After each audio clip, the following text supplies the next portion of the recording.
I remember the last time my name was spoken aloud. It happened in a hall that was never meant for warmth or mercy, a stone chamber buried deep beneath a fortress whose walls had forgotten sunlight. The floor was cold enough to leach heat from my bones even through my boots, and the air tasted of old incense, oxidized metal, and something sour that clung to the back of the throat. They lined us up beneath hanging skulls, real ones, yellowed and cracked, each etched with sigils of judgment. I did not know whose they had been. I learned quickly that knowing did not matter.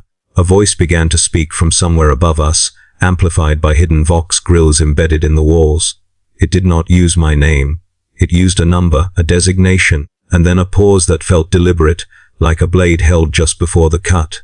I understood then that the pause was the point. In that space, my former life was allowed to die quietly. They told us that names were weaknesses. Names invited memory, and memory invited hesitation. We were here to be remade into something that did not hesitate. The oath was not offered as a choice. It was recited, line by line, and we were instructed to repeat it until our throats burned and our tongues felt swollen and useless. Each word was simple, brutal, absolute. I vowed hatred without limit, obedience without question, and war without end.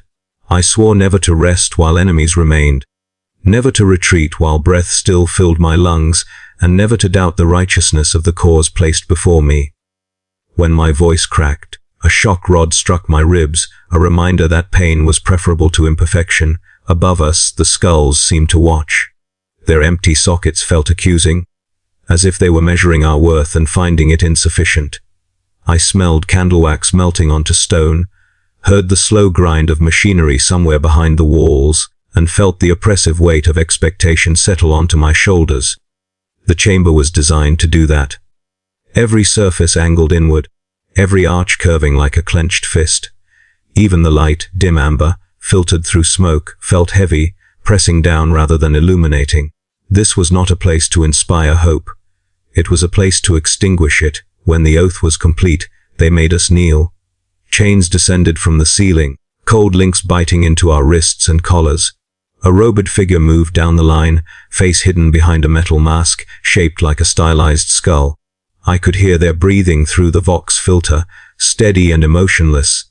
They stopped in front of me and placed a gauntleted hand on my head, forcing my gaze down. "You are no longer what you were," the figure said. "You belong to the crusade now." The word crusade was spoken with reverence, but also with something else, hunger, perhaps. I felt it sink into me, root itself deep. I wanted to ask what that meant, where it would take me, whether there was any end to it. The thought barely formed before I crushed it. Doubt, they had already told us, was heresy in its most insidious form. They removed the chains and marched us out through corridors that smelled of oil and disinfectant.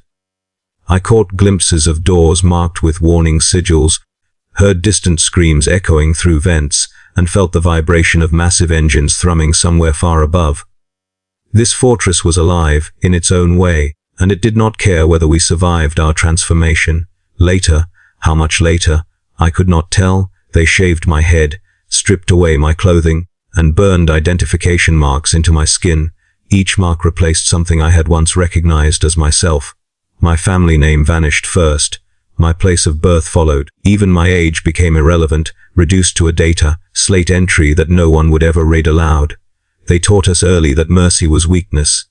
Mercy implied choice, and choice implied doubt. Instructors recited catechisms while we stood at attention for hours, legs trembling, sweat stinging our eyes. Pity is a disease, they told us. Hesitation is treason.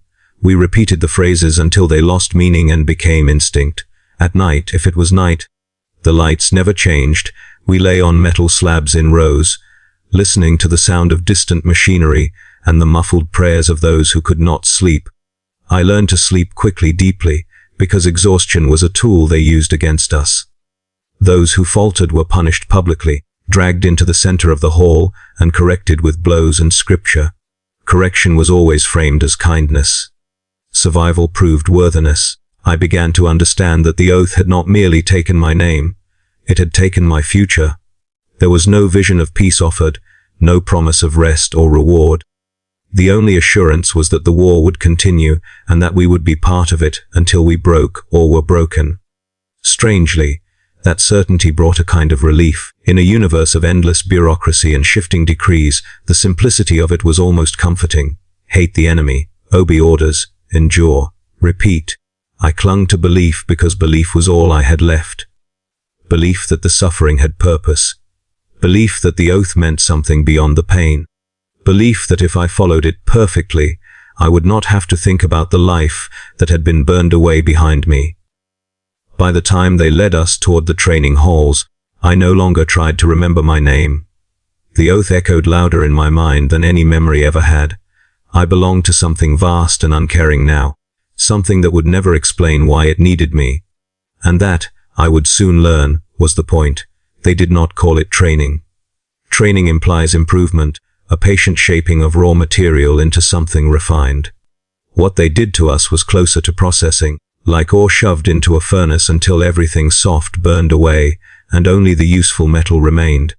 The first hall they took me into was long as a transit tunnel, and loud as a factory line, a vaulted chamber where the walls sweated condensation, and the floor was gridded iron that vibrated underfoot. Chains hung in rows like dead serpents, candles guttered in recessed alcoves beside cogitator screens, and the stink of sanctified oil mixed with the sharp bite of disinfectant, meant for wounds that never had time to close.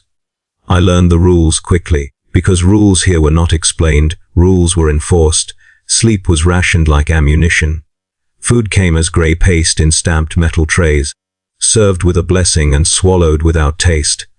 Water was allowed only at specific intervals, and if you drank too quickly you were punished for greed.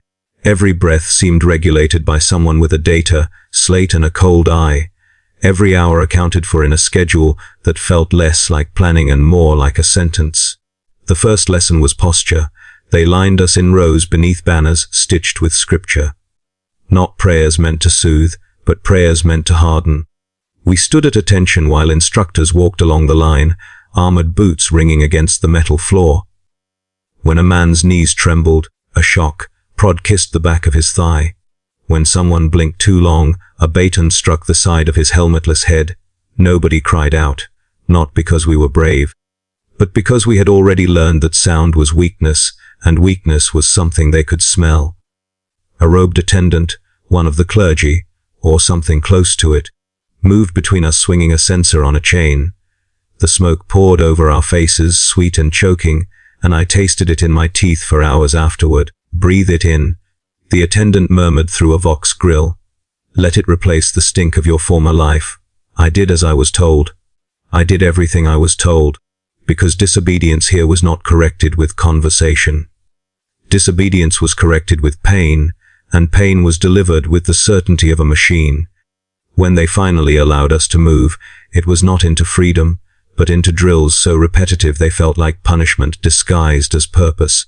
We ran in full kit through corridors lined with devotional plaques, sprinting until our lungs burned and our vision narrowed into a tunnel. We climbed chains until our hands tore open, then climbed again while blood slicked the links. We crawled through broken glass and jagged scrap metal. Manufacturum refuse, sharp enough to cut deep, and we were told to thank the Emperor for every slice that reminded us we were still alive. Pain is instruction. An instructor barked at us from a raised platform, voice amplified into the hall. Pain is truth. Pain is the only honest tutor you will ever have. Somewhere above, a bell rang.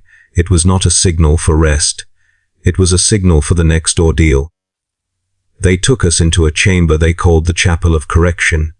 It looked like a shrine that had been designed by an accountant of suffering. Rows of kneelers bolted to the floor, each fitted with restraints, wall-mounted speakers that played litanies in a low, relentless drone, icons of the Emperor in forms both glorious and cruel.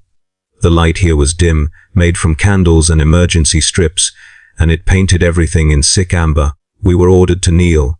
Then the restraints clamped shut around our calves and wrists, forcing posture into our bones.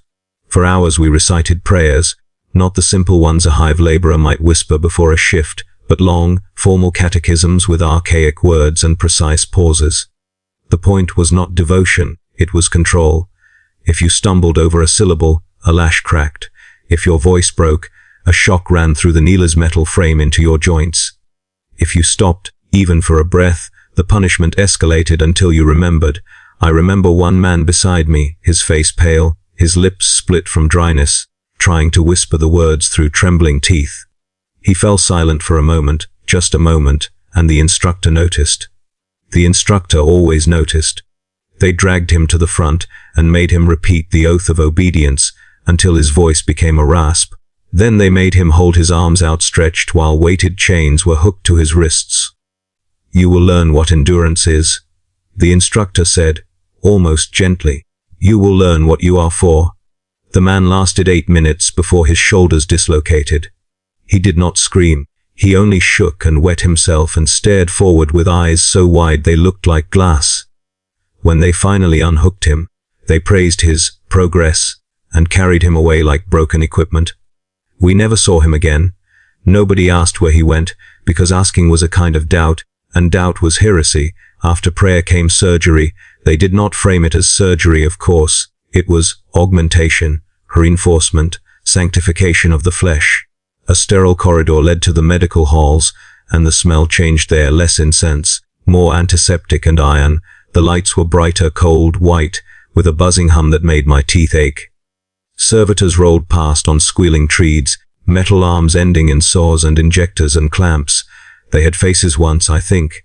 Now they had only the blank patience of tools. I lay on a slab while masked attendants strapped me down. They spoke to me in calm, bureaucratic terms, reciting data as if they were reading a shipping manifest. Subject viable, compliance acceptable, stress response within tolerance. I wanted to protest, to ask what they were doing, but my mouth was already numb from injected chemicals. My mind floated somewhere above my body, forced to witness without the mercy of fainting. Cold instruments pressed into me. I felt pulling, drilling, stitching. I smelled scorched hair and cauterized blood. Above, a robed figure intoned prayers, each word timed to the rhythm of the cutting, as if faith could turn brutality into holiness. When it was done, they lifted my head and forced me to look into a steel mirror. I looked like myself, but not. My eyes were ringed with bruises. My skin was pallid. Stitches ran along my chest like crude script. In my gaze I saw something new, not courage, not pride, but a hollow readiness. The kind you find in prisoners who have stopped expecting rescue. They sent me back to the training hall the same day. There was no recovery, because recovery was for civilians and civilians were disposable. We ran drills while our wounds still seeped through bandages. We sparred with blunt blades until bruises flowered across our ribs. When someone collapsed, they dragged him to the side, tagged him with a marker, and kept the line moving. The schedule did not care. The crusade did not care. The only thing that cared was the doctrine endure. I learned to pray while bleeding. At first, my prayers were desperate, bargaining whispers. Please, let me survive this. Please, let the pain stop. But the instructors corrected even my thoughts, in the way a system corrects errors. They told me prayers were not requests, they were declarations. You did not ask the emperor for relief. You thanked him for the chance to suffer in his service. You did not ask for strength. You proved you already had it by refusing to break. So I changed, or I was changed. When a baton struck my spine, I whispered gratitude.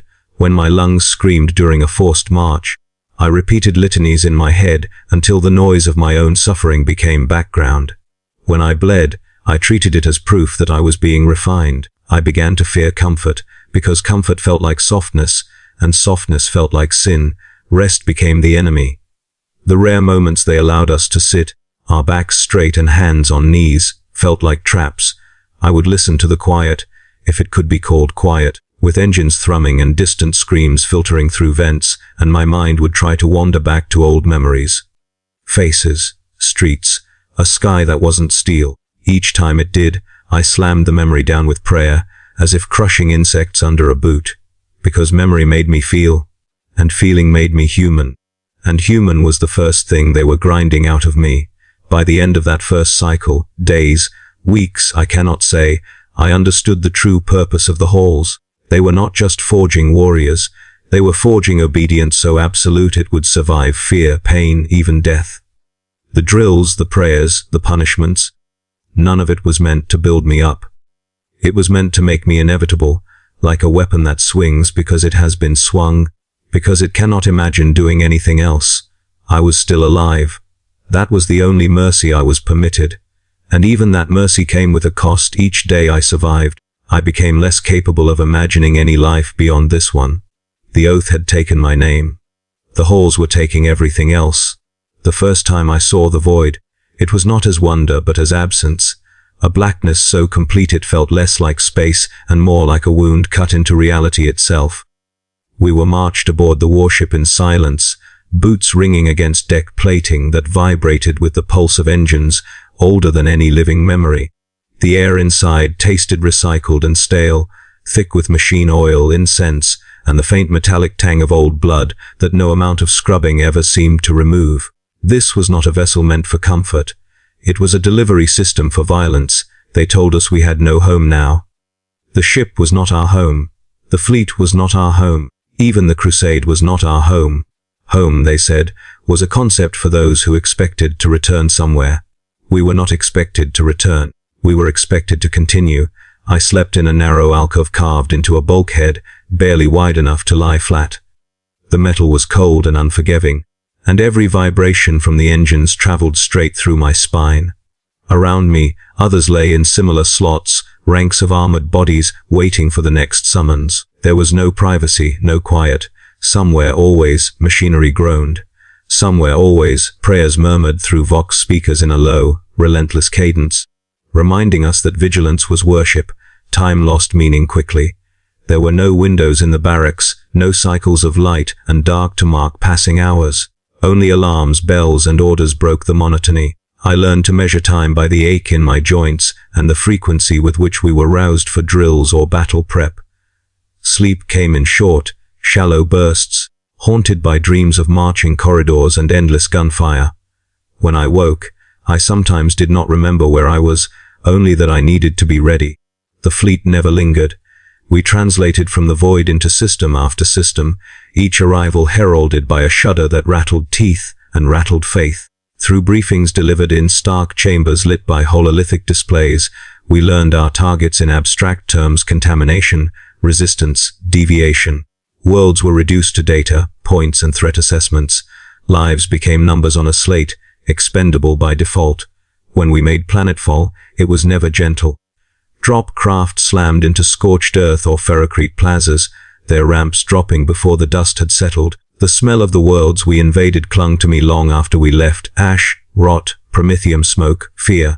I remember one hive city where the sky was permanently choked with smog, turning daylight into a sick yellow twilight. We advanced through streets lined with statues of long, dead administrators, their stone faces eroded by pollution and neglect. Civilians scattered before us, eyes wide, mouths open in silent terror. We did not slow. We were not there to protect them. We were there to pass through. Orders were brief and absolute: advance, secure, purge. There was no instruction to distinguish between guilty and innocent, only between compliant and obstructive. Anything that impeded the crusade was treated as hostile by default. I felt the recoil of my weapon echo through my arms as we cleared hab, blocks room by room. The sound of gunfire deafening in enclosed spaces. Screams blended with alarms until they became part of the background noise, another environmental hazard to be ignored. After each engagement we moved on. No memorials, no pauses for reflection. The dead, enemy and civilian alike, were left where they fell unless their remains posed a logistical issue. I learned not to look too closely at faces, because faces had a way of sticking in the mind. Instead, I focused on angles, distances, lines of fire. It was safer that way. Between worlds, the void reclaimed us. The ship became my entire universe, a maze of corridors and compartments that all smelled the same. Maintenance crews, silent, exhausted figures in stained coveralls, worked constantly to keep the vessel operational. They avoided our eyes, pressing themselves against bulkheads as we passed. I wondered, briefly, what it must be like to live your entire life inside a machine that exists only to deliver death. Then I dismissed the thought. Their lives were irrelevant to the mission, and therefore irrelevant to me. Meals were taken standing, consumed quickly between drills. The paste tasted of nothing and everything at once, a bland sustenance that filled the stomach without nourishing the soul. Sometimes a chaplain would walk among us as we ate, reciting scripture about sacrifice and vigilance. His voice echoed off the metal walls, a constant reminder that even our brief moments of sustenance belonged to the crusade. There were no celebrations of victory. Success was assumed. Failure was punished. On one world, we were ordered to hold a manufacturing complex while orbital bombardment reduced surrounding districts to rubble. I remember the sound of distant impacts, a dull, rhythmic thunder that shook dust from the ceiling. We stood at firing positions for hours, weapons trained on corridors clogged with smoke and debris. Nothing came. The waiting gnawed at me more than the fighting ever had. Every second of stillness felt like an accusation, as if the universe itself was judging our restraint. When the order finally came to advance, it was almost a relief. Motion meant purpose. Purpose meant silence in my head. As the campaigns blurred together, I began to lose track of where we had been. Worlds merged in my memory into a single landscape of ruin and resistance. I could not recall the names of cities or the faces of those we fought. Only the sensations remained: the weight of armor, the kick of recoil, the smell of burning flesh. I carried those with me, etched into muscle, memory, and bone. Peace became a rumor, something spoken of in scripture but never witnessed. The idea of settling, of building, of defending rather than destroying, felt alien, almost heretical. What would we do without enemies? Who would we be without war?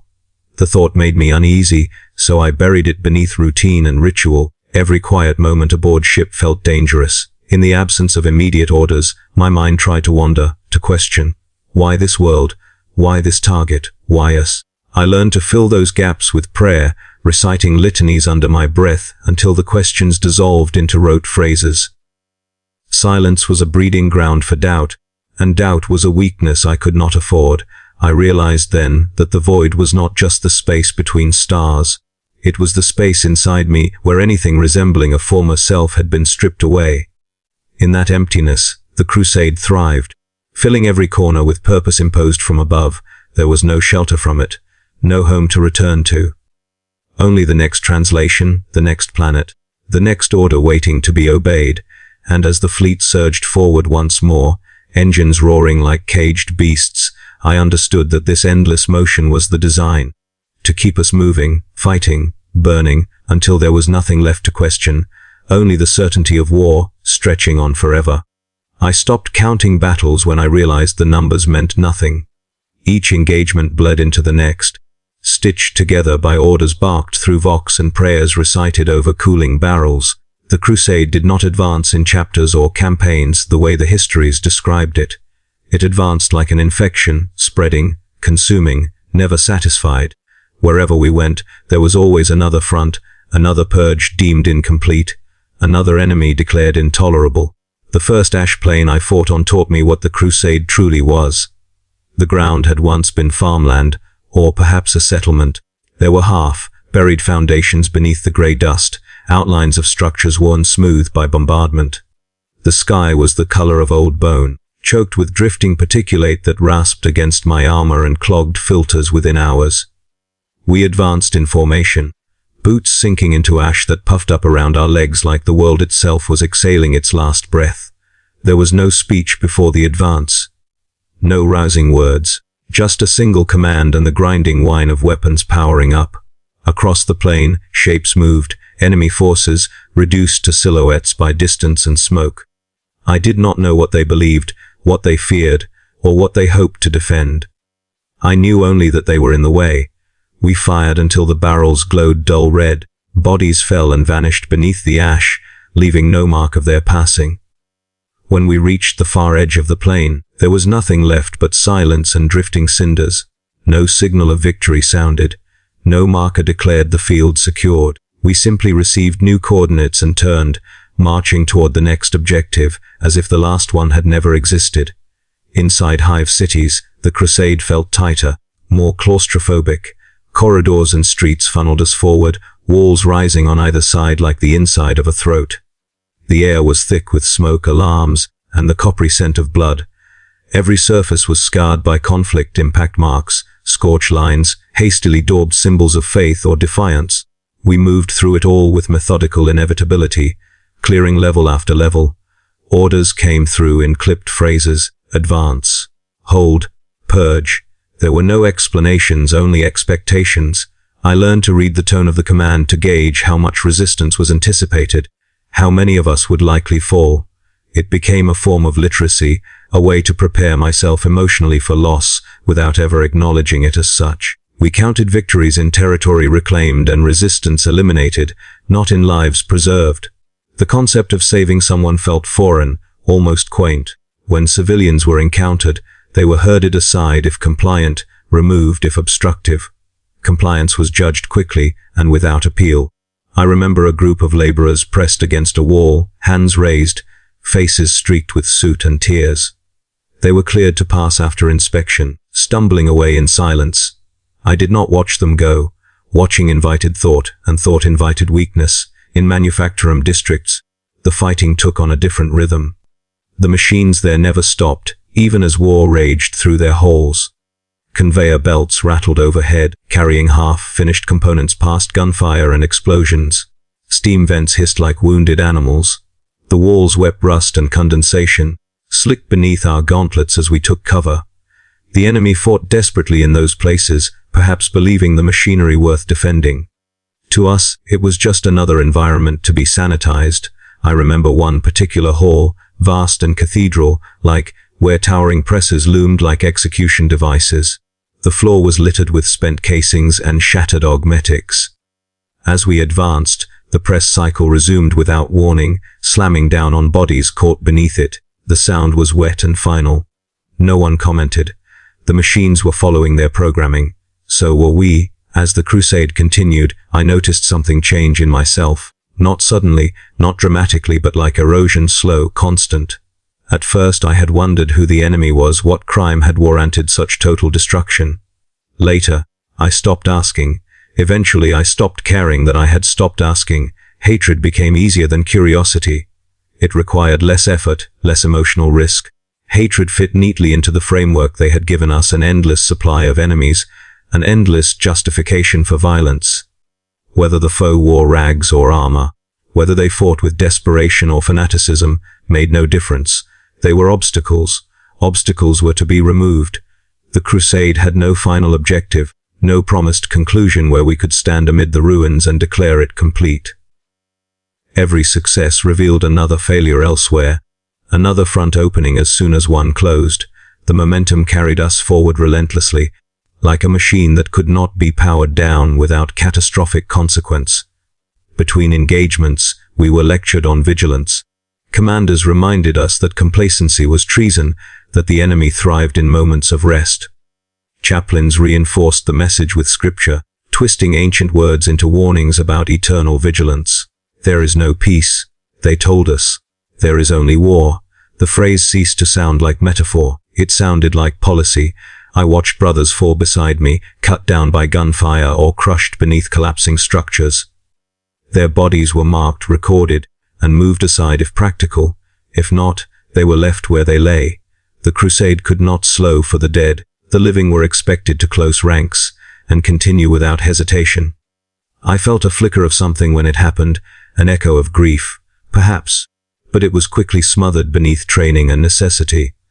There was one moment, brief and dangerous, when I realized I could not remember the last time I had felt fear. Not the sharp fear of incoming fire or imminent death, but the deeper fear, the kind that asks what it all means and whether it is worth the cost. That fear had been replaced by something duller and more durable: inevitability. This was happening. It would continue to happen. My role was to endure it. At some point, I understood that the crusade did not need my belief anymore. It had shaped me into something that would function regardless of faith or doubt. Orders went in. Violence came out. The system worked. When we boarded the ship after yet another campaign, armor blackened and scarred, the engines already warming for departure, I felt no sense of completion, only the familiar weight of anticipation for what came next. The crusade carried us onward, indifferent to exhaustion, deaf to unspoken questions. I stopped asking who deserved it. The crusade did not require justification. It required obedience, and obedience by then was all I had left to give. Doubt does not arrive like an enemy charge.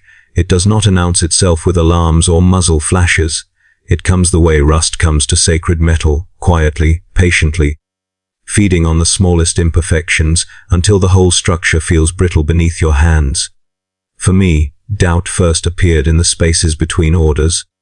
It was during one of the long marches through ruin, after the fighting had moved on and left only the aftermath for us to traverse. Streets collapsed into trenches, hab blocks gutted like carcasses, shrines, statuary shattered and half buried under rubble. The air tasted of soot and promethium and that sweet, sick smell that clings to places where too many bodies have been left to cool. Our boots ground broken glass and bone into the dust. Servitors dragged salvage behind us on chains, their track units squealing, their blank faces turned forward as if they could not smell the death all around them. We had been told the area was cleansed. The word sounded neat, bureaucratic, like a stamp on a document, but cleansing did not mean safety. It meant only that the enemy had been reduced below the level that concerned the officers. It meant that any living thing still moving through the ruins was either irrelevant or waiting to be categorized. We marched anyway, because marching was what we did when we were not killing. The sky above that hive district was a bruise, lit from below by distant fires. Ash fell in lazy flakes, settling on my armor and collecting in the grooves of etched scripture. I could hear the rasp of my own breathing through filters, the heavy exhale of brothers to either side, the constant clink of ammunition and chains. It should have been enough, this rhythm, this purpose, this certainty. But there was a moment when the sound dipped. Not into silence, true silence does not exist in the Imperium, but into a thin quiet where the mind can speak loud enough to be heard. And in that quiet, I thought, is this all? It was not a noble thought. It was not philosophy. It was fatigue wearing a question-shaped mask. I felt it like a hand closing around my throat. My training reacted before I did. The question was heresy. Doubt was rot. Rot spread. I began reciting litanies under my breath, not because anyone demanded it in that moment, but because I needed the words like a drowning man needs air. My tongue moved automatically, prayers for obedience, prayers for hatred, prayers for strength. I tried to drown the question in sound. It floated there anyway, stubborn as oil on water. That night, if you can call any cycle aboard a void ship, night, I lay on my slab in the barracks, armor removed, skin cooling in the draft from the ventilation ducts. The ship's metal groaned and ticked as it adjusted to temperature shifts. Somewhere down the passage, a maintenance crew struck a bulkhead with a hammer in a steady rhythm, a pointless heartbeat keeping the machine alive. Vox, speakers whispered scripture at intervals, the same lines repeated until they lost meaning. I should have slept. Sleep was rare, a ration as precious as ammunition, but the question had found a crack and it kept pushing. I remembered faces from that ruin, not enemies, civilians, laborers, hab dwellers, thin children with soot in their hair. They had watched us pass like people watching a storm roll in, knowing they could not stop it and would be punished for being in its path. Their fear had been silent, disciplined. Imperial fear often is. It has practice. In the past, I would have dismissed them as background. Now, in the dark, their eyes returned to me, bright as warning lights. We were made to protect them, I thought. The thought felt treacherous the moment it formed. The creed did not say protect, it said purge, it said cleanse, it said endure. Protection was an incidental side effect at best. When it did not interfere with the crusade's momentum, the question sharpened, if this is righteousness, why does it leave so much ruin behind? I clenched my jaw until my teeth ached. I forced my mind to a familiar refuge, doctrine. Doctrine was clean. Doctrine was simple. Doctrine did not ask why. It declared what must be done and promised punishment for those who hesitated. But doctrine was also a blade, and I could feel its edge turning inward. The next day, the chaplain called for confession. Confession in our order was not the soft, forgiving ritual of lesser clergy. It was an inspection. A maintenance check for the soul. We were lined up outside a chamber that smelled of candle wax and iron filings. A skull-faced icon hung above the door, its jaw wired open in a silent scream. Each of us was made to kneel before entering, pressing our foreheads to the cold deck, plating as we recited the litany against weakness. When my turn came, I entered and the door sealed behind me with a hydraulic sigh. The chamber was small and dark. A single lumen strip flickered above, throwing harsh light across a stone altar scarred with old cuts. The chaplain stood behind it, his armor black as void, his helm shaped like a death mask, chains draped from his shoulders. Scripture was carved into his pauldrons, each letter filled with dark enamel like dried blood. He did not move as I approached. He did not need to. His presence alone pressed down like gravity. "Kneel," he said. I obeyed. My knees hit stone. The cold seeped up immediately, as if the floor drank heat for sustenance. "Speak," he commanded. My throat tightened. Confession was meant to cleanse. But what if what I carried could not be cleansed? What if it was not sin but truth? That thought terrified me more than any enemy. "I have intrusive thoughts," I said carefully, choosing words like stepping stones across a minefield. "Irrelevant memories. They return during quiet moments." The chaplain's helm tilted slightly, just enough to signal attention. "And what do you do when they return?" "I recite the litanies," I said. "I crush them." "Good," he said, and there was no praise in it, only expectation. "And yet you are here." The silence stretched heavy, forcing my next words out like blood from a wound. "I fear," I admitted, voice low, "that I am not crushing them enough." The chaplain leaned forward. The smell of incense and old leather rolled off him. "You fear," he repeated, as if tasting the word. "Fear can be holy if directed properly, but fear can also be a crack, a place the enemy enters." "I do not doubt the crusade," I said quickly, because the words felt necessary like warding sigils. The chaplain's gauntlet struck the altar once, one sharp impact that made the lumen strip buzz. "Do not lie in confession," he said. "Lies are for the untested. You are not untested." My mouth went dry. My mind scrambled for safe phrasing, for a way to survive the truth. I began. The chaplain interrupted with a prayer. Not gentle but forceful, a ritual meant to pin the soul down and keep it from wriggling free. He recited it in a steady monotone that filled the chamber like smoke. As he spoke, he produced a thin whip of braided cord, no thicker than a finger, studded with small metal barbs. "Extend your hands," he said. I did. The first strike landed across my knuckles. Pain flared hot and immediate. The second came before I could breathe. The third landed on my wrist, biting deep enough to draw blood. "This is mercy," he said between strikes. "Mercy is correction. Mercy is the removal of rot before it spreads." I wanted to cry out. I did not. I swallowed the sound and tasted iron as my own blood touched my lips. When had I bitten my tongue? I did not know. Pain collapses time into single moments. "Repeat after me," the chaplain said. I repeated. Each phrase was a nail hammered into place. "My will is not my own. My thoughts are not my own. My life is not my own." He struck again. "Doubt is the enemy's whisper." Again. "Silence is the enemy's doorway." Again. "Pain is proof." Again. The ritual continued until my hands trembled and the stone beneath my knees felt slick with sweat. When it ended, the chaplain leaned closer, his helm's lenses reflecting my own bowed face. "You will not fear your thoughts," he said quietly. "You will fear what happens if you let them live." I left the chamber with my hands wrapped in cloth and my mind wrapped in tighter chains than before. After that, I began to seek pain on purpose, not in the childish way, not as rebellion, but as reassurance. Pain meant I was being watched. Pain meant I was being corrected. Pain meant I was still inside the system, still in the light of the doctrine's gaze. Without it, I worried what might grow in the quiet. So I punished myself for hesitation that others did not even notice. If a shot missed, I fasted. If I felt fatigue, I prayed longer. If a memory surfaced uninvited, I pressed my fist into a wall until the bones in my knuckles ached. I carved small devotional marks into my own skin, not deep enough to cripple, but deep enough to remind. I began to crave the sharp certainty of suffering, because suffering was simpler than thinking. On the battlefield, this made me more dangerous. I fought harder, faster, with a kind of desperate precision. When the line faltered, I pushed forward as if momentum itself was salvation. The officers approved. The chaplain approved. Approval was given in the only language that mattered: fewer punishments, more responsibilities, more chances to bleed in the name of righteousness. But in the spaces between battles, those thin, treacherous silences, the doubt did not die. It only changed shape. It no longer asked why. It whispered how long. And that was worse, because there was an answer forever. I began to fear silence more than gunfire, because gunfire demanded action. Silence demanded reflection. Reflection demanded honesty.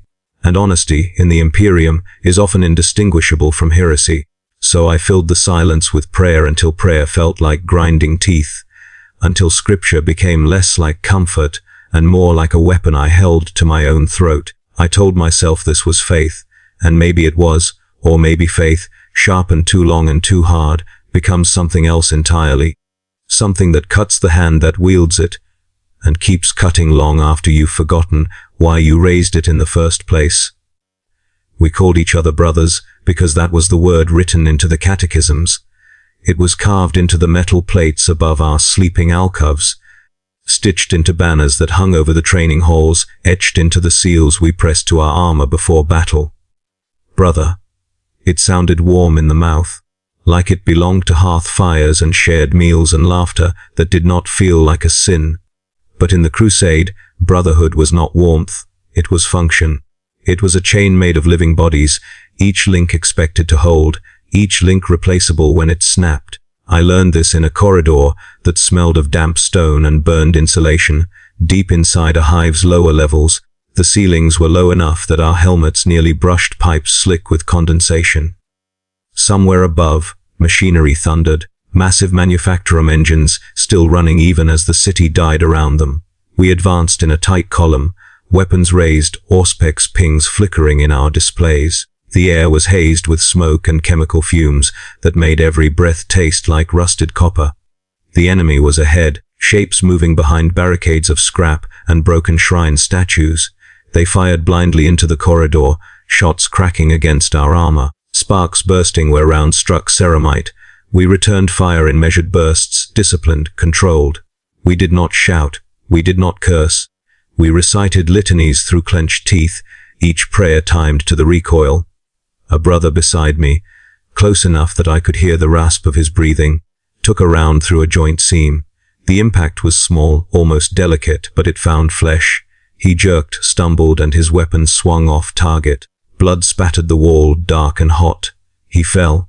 I did not rush to him, not because I hated him, not because I did not understand what it meant to fall, but because the line could not break.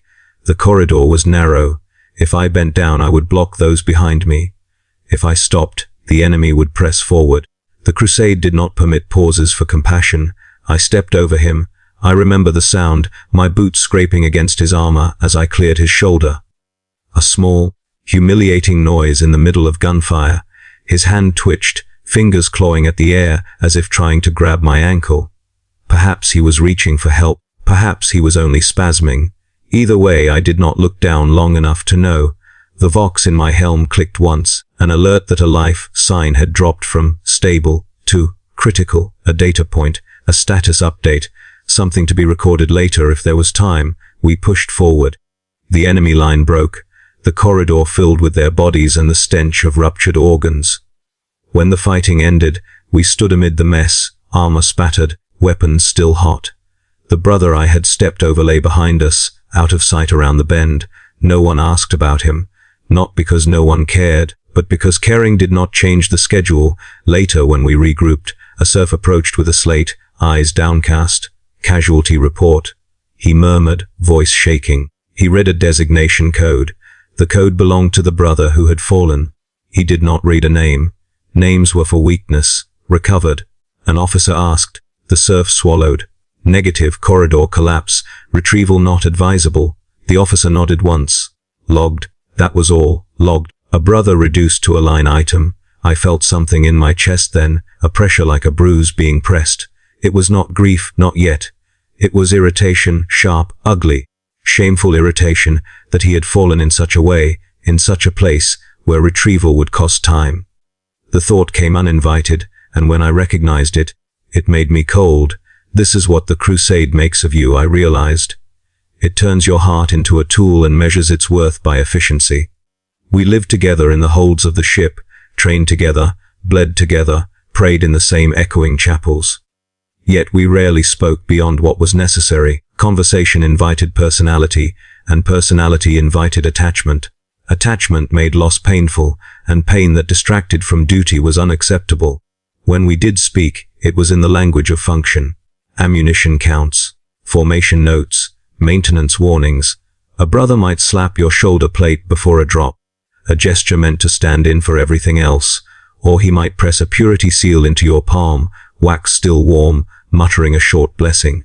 That was closeness here, ritual replacing affection. I remember one cycle aboard ship when a brother sat beside me in the armory, polishing his blade in silence. The lumen strips flickered overhead. The air smelled of solvent and metal filings. He was older than me, his armor marked with deep scratches that had been repaired and sanctified so many times the surface looked like layered scar tissue. Without looking up, he said, "Do you ever think about stopping?" The question hit me like a punch to the gut. Stopping was not a word we used. Stopping implied choice. It implied an end. I stared at my own hands, still stained faintly with grease from weapon maintenance. I did not answer immediately, because I did not know what answer would not condemn us both. The brother's knife scraped rhythmically against the whetstone. Sometimes, he continued, voice low, I wonder what it would be like to sleep without hearing engines. To stand on ground that isn't shaking. To breathe air that hasn't been filtered through a machine that's older than your bloodline. His words painted images in my mind, dangerous images. A quiet field, a clear sky, the simple absence of war. For a heartbeat, the thought felt like relief. Then my training flared, hot and immediate heresy. I turned my head sharply, scanning the armory for watchers. There were always watchers. Servitors stood in alcoves, their augmetic eyes glowing faintly. A robed attendant moved between racks of weapons, pretending not to listen. The ship itself felt like it listened. I leaned closer to the brother and hissed, "Do not speak like that." He finally looked at me. His lenses were dark, unreadable. "Why?" he asked. Not challenging, genuinely asking, "Do you think they'll kill us for wanting rest?" My mouth went dry. The answer was obvious. "Yes," I whispered. "Not because we want rest. Because wanting is weakness. Because rest implies an end. Because an ending is not permitted." The brother stared at me for a long moment, then lowered his gaze back to his blade. "Then we're already dead," he murmured. He did not say it dramatically. He said it like a fact he had accepted, and that, more than anything, frightened me. After that, I watched him more closely. Not out of concern, but out of caution. Caution is what passes for care in places like this. I noticed he lingered in chapels longer than necessary.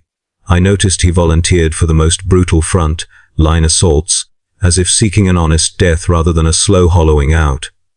I noticed he stopped laughing, not that we laughed often, but sometimes, in the early days, he had made dry remarks that earned quiet chuckles. Then one day he was gone, no announcement, no ceremony.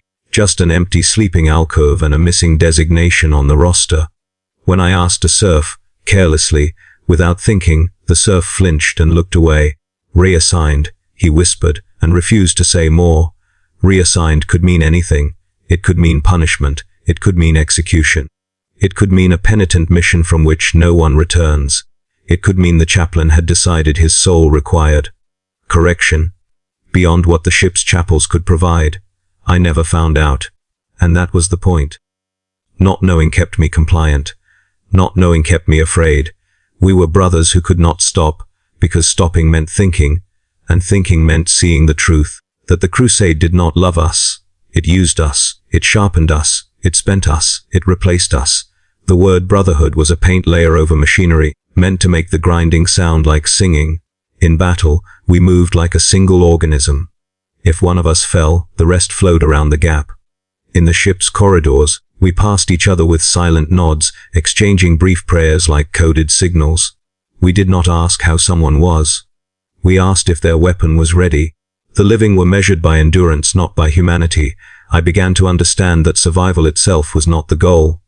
Survival was incidental. Obedience was the goal. Obedience was the true measure of worth. A brother could die screaming and still be considered successful if he died in the correct direction. That realization did not make me rebel. It did not make me despair in a way anyone could see. It made me smaller inside, and in the Imperium, smallness is safety. So I kept marching. I kept praying. I kept stepping over the fallen when the line demanded it. I kept calling men, brother, while meaning only link in the chain. Do not break. Because if I ever let myself mean the word the way it was meant in other lives, if I ever let it become warmth, I knew the crusade would take that too. My armor grew heavier long before it gained weight. At first, the burden was physical, additional plating, reinforced joints, layers of sanctified repair laid over old scars. Each campaign left its mark, and each mark was preserved, not erased. The artificers did not restore armor to its original state. They believed scars were scripture, that every gouge and fracture told a story of endurance. They filled cracks with molten metal and holy sealant, recited blessings as they worked, and sent us back into battle carrying the accumulated mass of our survival. I could feel it in my knees when I knelt to pray, the servos whining faintly as they compensated. I could feel it in my shoulders after long marches, a deep ache that no amount of conditioning could entirely banish. The armor did its job, it kept me alive, but it demanded payment in the form of constant, grinding fatigue. The worse weight, though, settled somewhere behind my eyes. There were days when my thoughts felt brittle, like glass stretched too thin. A sudden noise, a dropped tool, a misfiring engine, would snap my attention around with weapon raised before my mind caught up. I slept lightly, always half alert, dreaming of alarms that never stopped sounding. When I woke, my jaw ached from clenching my teeth, my hands already curled as if gripping a weapon. They told us this was vigilance. They praised it. I began to forget what it felt like to relax a muscle completely. Between campaigns we were given maintenance cycles, not rest, maintenance. A distinction the officers were careful to enforce. We cleaned weapons, inspected armor, attended mandatory devotions. The ship's chapels were always full during these periods, packed with warriors kneeling shoulder to shoulder, the air thick with incense and whispered prayers. I watched the candles flicker and drip wax onto stone, and I wondered, dangerously, how many prayers were enough to justify a life like this. Victory no longer brought satisfaction. When an enemy stronghold fell, when resistance finally broke and the last shots echoed into silence, I felt only a dull emptiness. The question was never what have we achieved. It was always what comes next, because something always came next. The crusade fed on momentum. To stop moving was to risk reflection, and reflection was more dangerous than any foe. Command made sure there were always new orders waiting, new coordinates to load, new enemies declared intolerable. The engines rarely cooled. The fleet drifted only long enough to rearm and resupply before hurling itself toward the next war zone. I realized, slowly, that I could no longer imagine laying down my weapon without feeling shame. The idea itself felt obscene. To stop fighting while the Imperium still burned, while enemies still existed, felt like betrayal.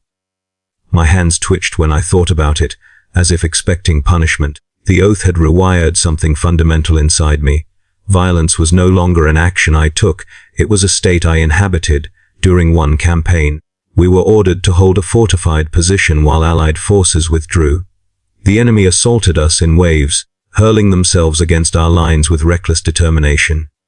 Ours blurred together in a haze of muzzle flashes and shouted commands. My armor took multiple hits, alarms chiming in my helm as systems compensated.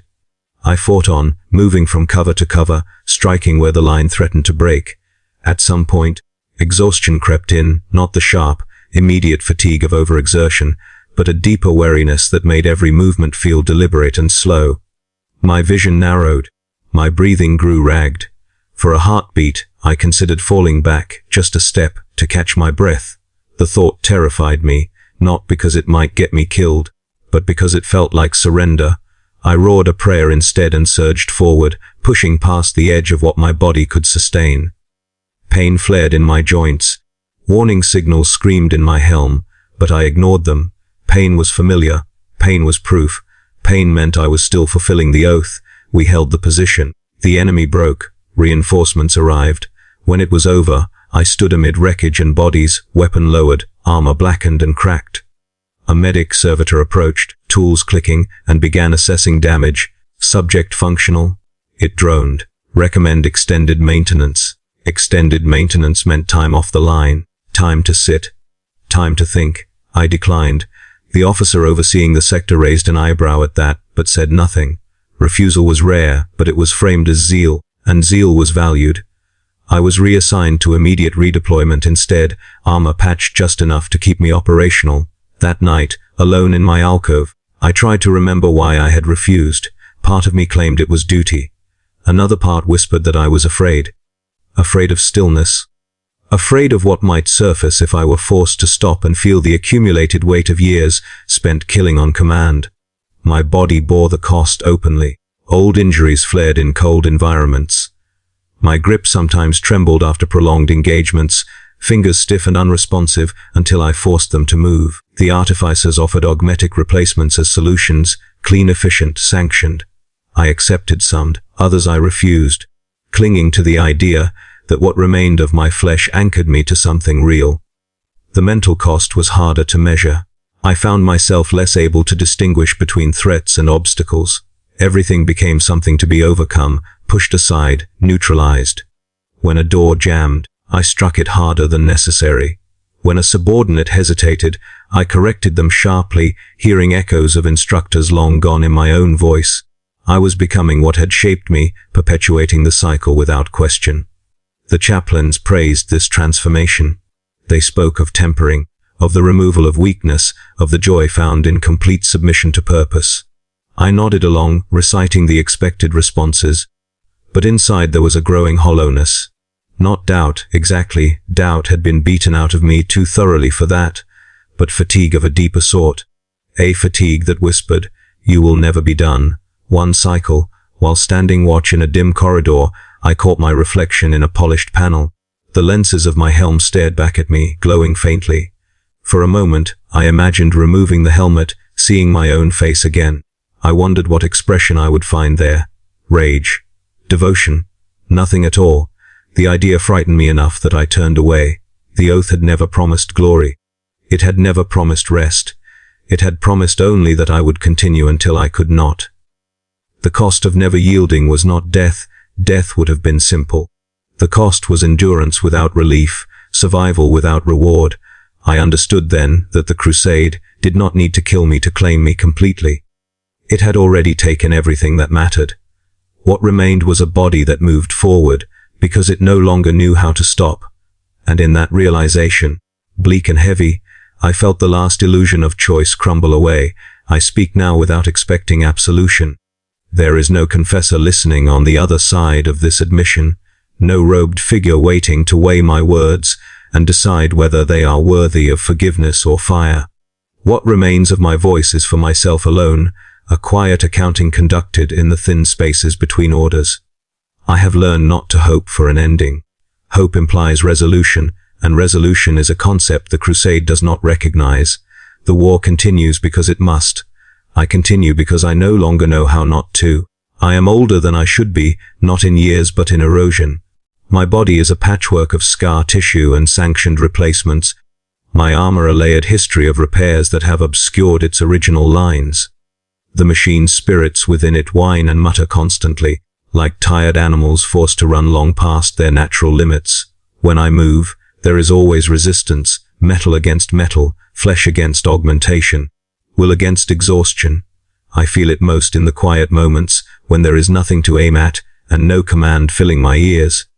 The fleet drifts between engagements now, engines idling but never fully at rest. The void outside is endless and indifferent, a black sea without landmarks. I stand sometimes in observation galleries sealed, armored, prayer scribed, and stare out at the stars. They look the same everywhere. Cold, distant, unreachable. I wonder if they have always looked like this, or if something in me has changed the way I see them. We are told the Emperor watches us from his throne, that his will guides every campaign, every sacrifice. I repeat this doctrine because it is expected, because it keeps the structure intact. But somewhere deep, beneath layers of discipline and scar tissue, there is a dangerous, flickering thought. If he is watching, then this silence is intentional. That thought frightens me more than the idea of abandonment ever could. I fight because stopping would mean facing what I have done without the buffer of purpose. Every battle has given me something to focus on, something to justify the accumulation of deaths behind me. Without that forward motion, the weight would be unbearable. The faces would return, the corridors. The brother's hand reaching for my ankle as I stepped over him. The laborers watching us march through their ruined lives. Movement keeps those memories at bay. The crusade understands this. It feeds us just enough violence to keep us functioning, just enough doctrine to keep us obedient. When one front quiets, another flares. When one enemy is declared defeated, another is named. There is always another war waiting, another justification prepared. I have stopped asking whether it will ever end. The question has no place to land in battle. I feel almost calm now. The chaos, the noise, the impact of recoil against my arms, all of it forms a familiar cocoon. My body knows what to do without instruction. My mind narrows, shedding everything that does not directly serve survival and compliance. It is in these moments that I feel closest to peace, and that realization horrifies me even as I cling to it. Peace, for me, has become indistinguishable from violence. I have seen warriors break.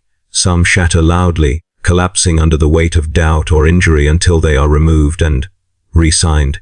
Others erode quietly, becoming hollow-eyed automatons who execute orders with flawless precision and no trace of self. Both outcomes are considered acceptable. Both serve the same end. I suspect I fall somewhere in between. There are nights, maintenance cycles, enforced inactivity, when I sit alone in my alcove and listen to the ship breathe, the hum of reactors, the click of cooling metal, the distant chant of prayers broadcast through Vox grills. In those moments, I feel like a relic stored in a vault, preserved not because it is loved, but because it is still useful. I think about who I might have been once. Not in detail, that would be dangerous, but in outline, a citizen, a worker, someone whose life was measured in shifts and meals and small, private concerns, someone who could imagine an end to their labor. The thought feels unreal, like a story I was told long ago and never fully believed. The oath burned that life away. The crusade scattered the ashes. I no longer expect peace. I no longer expect forgiveness. I no longer expect to be remembered as anything more than a designation code etched into a casualty ledger when I finally fall. If there is an afterlife promised to those who serve without question, I do not think it will be restful. I suspect it will simply be another battlefield, another place where endurance is mistaken for virtue, and yet, I continue. I continue because this is what remains when everything else has been stripped away. Because motion is safer than stillness. Because the silence that would follow stopping is louder than any gunfire I have ever heard. The crusade will not end with me. It did not begin with me. I am a fraction of a fraction, a tool worn smooth by use and kept only because it still cuts. When I am gone, another will take my place, speaking the same oaths, marching the same corridors, stepping over the same fallen brothers in the same narrow passages. This is the truth I have come to accept, not with pride, but with resignation. In this life, brutality is not a phase. It is not a means to an end. It is the structure itself. The Imperium does not seek victory, it seeks continuation, and I am one of the countless mechanisms that make that continuation possible. There will be no final silence, no last prayer spoken over a completed war. There will only be the steady grind of engines, the endless issuing of orders, and the quiet understanding that as long as I draw breath, I will be sent forward to spend it. I am still here, and that in the end is the only confession that matters.